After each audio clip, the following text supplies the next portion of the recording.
Hello friends, मैं किरण सचदेवा आप सभी का स्वागत करती हूँ। आज हम बात करेंगे पेशेंस के बारे में। तो क्या इम्पोर्टेंस है पेशेंस की हमारी लाइफ में, किस किस एस्पेक्ट में हमें पेशेंस की रिक्वायरमेंट है और सिर्फ पेशेंस को लाने से ही हमारी लाइफ में कितने चेंजेस आ सकते हैं। तो अपने अंदर पेशेंस को आप किस किस एस्पेक्ट में ला सकते हैं, आज हम इसके बारे में थोड़ा सा डिस्कस करेंगे। देखिए, पेशेंस हमें हर चीज़ में रिक्वायर होती है। फॉर एग्ज़ाम्पल, जैसे हम नॉर्मल कन्वर्सेशन कर रहे हैं, उसमें भी पेशेंस रिक्वायर्ड है। क्यों? क्योंकि कहा जाता है थिंक बिफोर यू स्पीक, है ना। तो सोचो पहले, फिर उसको तोलो, फिर बोलो। यानी कि ये इसीलिए कहावत है कि अगर ऐसा होगा तो आप कभी भी गलत वर्ड यूज़ नहीं करोगे किसी के लिए भी। आप उसमें क्या करोगे, पहले सोचोगे फिर ही बोलोगे। यानी कि आप गलत वर्ड्स, आपका मन जब तक उसको गवाही नहीं देगा आप नहीं बोलोगे। जल्दी में आप कुछ गलत नहीं बोलोगे, है ना। यहाँ पे पेशेंस की रिक्वायरमेंट होगी। फिर हम देखते हैं रिलेशनशिप में पेशेंस की क्या इम्पोर्टेंस है। देखिए, जब दो पर्सन्स आपस में फाइट कर रहे हैं, male female partners, husband wife, या आप किसी के साथ रिलेशनशिप में हैं, अगर वहाँ पे कोई छोटी सी फाइट हो जाती है तो एक जो पर्सन है वो गुस्से में है। अगर जो पर्सन दूसरा है वो भी गुस्से में आ जाए तो वो जो लड़ाई है वो छोटी से बहुत बड़ी हो जाती है। क्यों? क्योंकि जब भी हमें कोई नेगेटिव वर्ड बोलता है हमारे लिए, और ख़ासकर वो बोलता है जो हमारे साथ बहुत अटैच्ड है या जिससे हम बहुत ज़्यादा प्यार करते हैं, तो हमसे बर्दाश्त नहीं होता, हमें बहुत हर्ट करती हैं ये बातें। तो वहाँ पे क्या हो जाता है, जब वो बोलते हैं तो हम भी एग्रेसिव हो जाते हैं, हम भी बोलना शुरू हो जाते हैं बहुत कुछ उनके लिए उल्टा सीधा, कुछ एब्यूजिव लैंग्वेज भी यूज़ कर लेते हैं। इवन हम पास्ट टाइम को भी, पहले तूने ये किया था, उस दिन तूने ये किया था, तो पिछली सारी बातें, पुरानी बातों को सोचकर सारी बोलना शुरू कर देते हैं।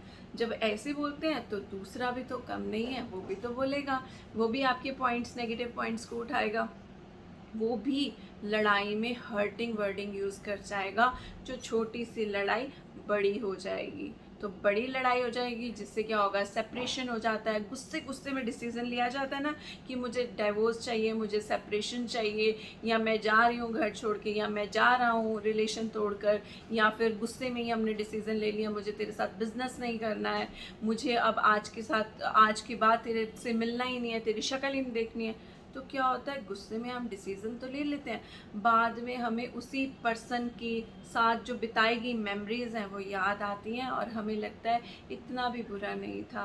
बट अब तो ईगो आ गई, अब तो मैंने गुस्सा कर दिया और मैंने अब बोल भी दिया है कि मुझे तेरे साथ कोई रिलेशन नहीं रखना है। या तो सामने वाला एफर्ट्स करे तो हम झुक जाएंगे, बट हम सामने से एफर्ट्स नहीं करेंगे तो यहाँ पे क्या आ जाता है, ईगो कंसर्न हो जाता है।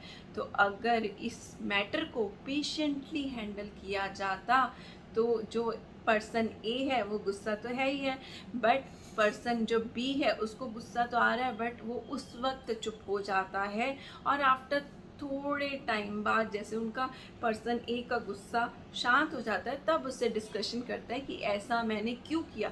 रीजनिंग भी हो सकती है, उस वक्त समझाई भी जा सकती हैं बातें, या फिर पॉइंट ऑफ व्यू भी अलग हो सकता है आपका और उसका।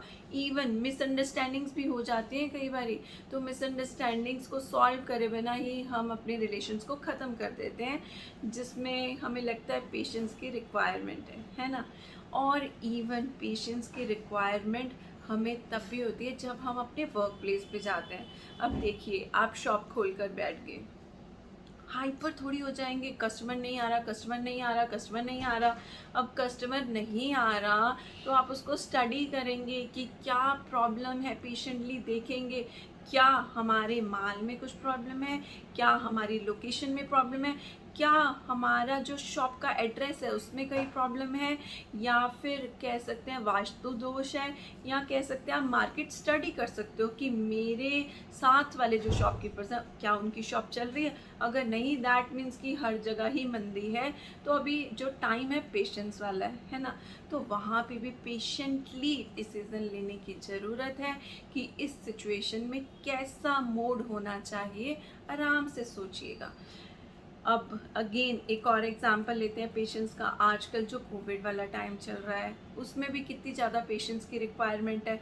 हाइपर हो जाते हैं अगर कुछ लोग कि जैसे लॉकडाउन लग गया है, क्या करेंगे घर में, हमें तो बाहर जाना ही है, हम तो रह ही नहीं सकते घर में, तो बाहर जाएंगे तो आपको इन्फेक्शन कैच कर जाएगा। तो यानी कि अगर आप थोड़े दिन पेशेंटली घर पर बैठ जाते तो क्या होता, ये वाला जो टाइम था ये क्रॉस हो जाता और आपको इन्फेक्शन ना होता। तो यहाँ पे भी पेशेंस की रिक्वायरमेंट है ना। और अब एक और एग्जांपल लेते हैं वेट लॉस का। ठीक है, अगर किसी को वेट लॉस करना है उसके अंदर भी आपको पेशेंस की रिक्वायरमेंट है। आप चाहे जिम करें, चाहे आप योगा करें, चाहे आप एरोबिक्स करें, बट अगर आप ये सोचें कि आज ही मैंने शुरू किया और आज ही मेरा वेट कम होना चाहिए, तो ऐसा नहीं होता। क्योंकि आपने गेन भी तो नहीं किया होता है एक दिन में। आपको गेन करते हुए अगर 1 साल लग गया है तो कम से कम 6 महीने तो आप एक्सपेक्ट कर सकते हो कि मुझे लगने चाहिए वेट लॉस की जर्नी में। तो यानी कि जब आप डाइट भी कंट्रोल कर रहे हो तो एक दिन अगर आप अच्छा खा लेते हो तो उससे भी ज़्यादा फ़र्क नहीं पड़ता। एक दिन आप अगर चीट मील्स भी ले लेते हो तो भी ज़्यादा फ़र्क नहीं पड़ता है। मेनली यहाँ पे पेशेंटली वेट कर कर एक ही चीज़ को कंटिन्यूस करते रहना है तो आपको रिजल्ट्स मिलेंगे। ठीक है, जब हम रेमेडीज़ करते हैं, चाहे टैरो की हो, न्यूमरोलॉजी की हो, रेकी की हो, या हीलिंग्स हो गया, रेकी की हीलिंग्स है, या एक्यूप्रेशर हो गया जिसके अंदर हम ट्रीटमेंट्स ले रहे हैं, तो हर एक चीज़ में पेशेंस की रिक्वायरमेंट होती है। यानी कि थोड़ा टाइम उसे करना पड़ता है। और एक और एग्जांपल ले अगर बच्चों की स्टडीज़ का, तो बच्चे जो स्टडीज़ कर रहे हैं एक ही दिन में वो डॉक्टर इंजीनियर नहीं बन सकते। इतने साल उनको पढ़ना पड़ता है, या कह लो कि उन्हें हर क्लास को क्रॉस करते करते करना पड़ता है अपनी जर्नी को, स्टडी की जर्नी को, तब वो जाके डॉक्टर बनेंगे। यानी कि स्टेप बाय स्टेप हर चीज़ हो जाती है, बस पेशेंस की रिक्वायरमेंट है। ऐसा नहीं आप फर्स्ट क्लास का बच्चा बोले मुझे तो सीधा 3rd क्लास में जाना है, मुझे तो 5th क्लास में ले लो, मुझे फर्स्ट क्लास में पढ़ना ही नहीं है, नहीं होगा ऐसा। ठीक है, पेशेंस वहाँ पे भी रिक्वायर है। इवन पेशेंस की इतनी ज़्यादा इम्पॉर्टेंस है, आप अपने डे टू डे लाइफ में भी देख सकते हो। जैसे अगर आप ट्रैफिक जाम में फंस गए हो, ठीक है, तो ट्रैफिक जाम में आप बैठे हुए हो, यहाँ पे आपको हाइपरनेस हो रहे हो, गुस्सा हो रहे हो, फ्रस्ट्रेशन आ रही हैं, आपको लग रहा है मुझे कुछ तोड़ना है, मुझे किसी को गलत बोलना है, तो ऐसी जो फ्रस्ट्रेशन है उससे क्या होगा, रिलेशंस खराब होंगे, है ना। तो वहाँ पे भी आपको ये देखना है कि हाँ अब रेड लाइट है या फिर अब बहुत लंबा जाम है, तो अभी थोड़ा सा टाइम लगेगा, कूल डाउन करना है अपने आप को। ठीक है, तो पेशेंस की कितनी ही ज़्यादा इम्पोर्टेंस है हमारे लाइफ के हर एक एस्पेक्ट में। क्या आपको ये पहले आपने कभी ये नोटिस किया? नहीं। तो अब आप इस चीज़ को नोटिस ज़रूर कीजिएगा और इसका सॉल्यूशन भी ढूंढिएगा।